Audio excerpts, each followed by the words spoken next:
الإشفال في البلوى. اعوذ باللہ من الشیطان الرجیم. بسم اللہ الرحمن الرحیم. نالج فیکٹری کے دوستو السلام علیکم.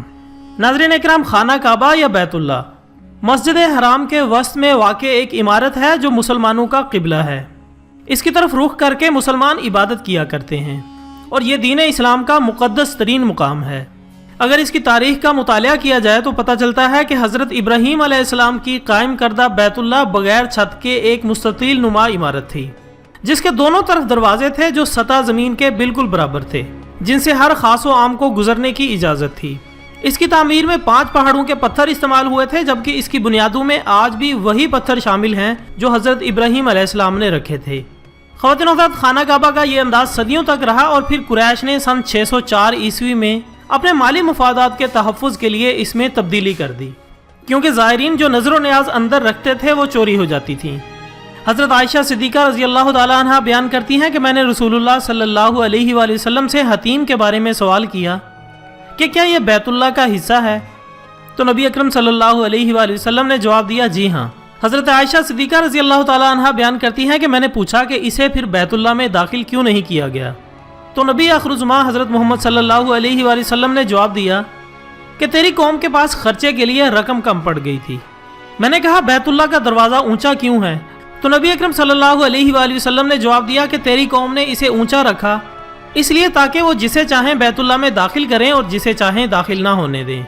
اور اگر تیری قوم نئی مسلمان نہ ہوتی اور ان کے دل اس بات کو تسلیم کرنے سے انکار نہ کرتے تو میں حتیم کو بیت اللہ میں شامل کر دیتا اور دروازہ زمین کے برابر کر دیتا. نالج فیکٹری کے دوستو، حتیم جسے ہجر اسماعیل بھی کہا جاتا ہے، خانہ کعبہ کے شمال کی جانب ایک دیوار ہے جس کے باہر سے طواف کیا جاتا ہے.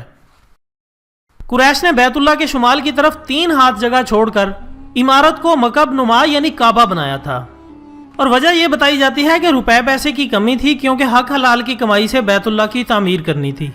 اس کے بعد مغربی دروازہ بند کر دیا گیا، جبکہ مشرقی دروازے کو زمین سے اتنا اونچا کر دیا گیا کہ صرف خاص لوگ ہی قریش کی اجازت سے اندر جا سکیں. نالج فیکٹری کے دوستوں، کعبہ کے جنوب مشرقی رکن پر نصب تقریباً 2.5 فٹ قطر کے چاندی میں کور کیے ہوئے مختلف شکلوں کے 8 چھوٹے چھوٹے سیاہ پتھر ہیں، جن کے بارے میں اسلامی عقیدہ یہ ہے کہ خانہ کعبہ کی تعمیر کے وقت جنت سے حضرت جبرائیل علیہ السلام لائے تھے اور بعد میں انہیں نبی اکرم حضرت محمد صلی اللہ علیہ وآلہ وسلم نے اپنے دستے مبارک سے نصب کیا. دوستو، یہ مقدس پتھر حجاج بن یوسف کے کعبے پر حملے میں ٹکڑے ٹکڑے ہو گیا تھا.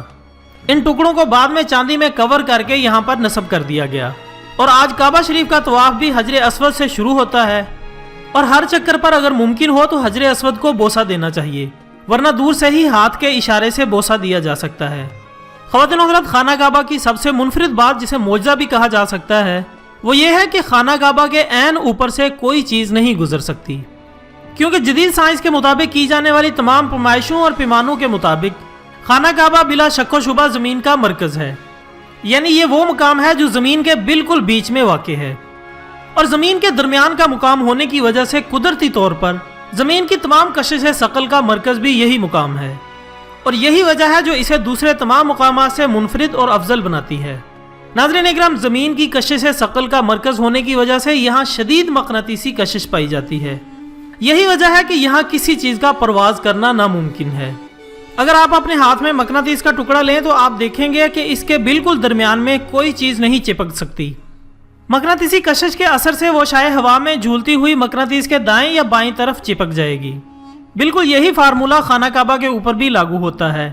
مرکزی مقام اور مقناطیسی کشش کی شدت ہونے کے سبب یہ ناممکن ہے کہ کوئی طیارہ حتیٰ کہ پرندہ بھی خانہ کعبہ کے عین اوپر سے گزر سکے. خواتین و حضرات، یہ وہ حقائق تھے جو شاید کسی پتھر کے آگے بھی رکھ دیے جائیں تو وہ بھی پگھل جائے.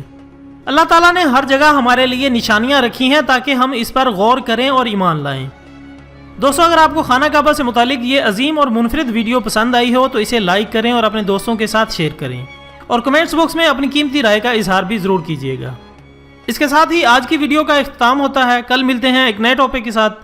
تب تک کے لیے اجازت دیجیے گا. اپنا، دوستوں، رشتہ داروں اور گرد و نواح کے تمام لوگوں کا بہت خیال رکھیے گا. اللہ حافظ.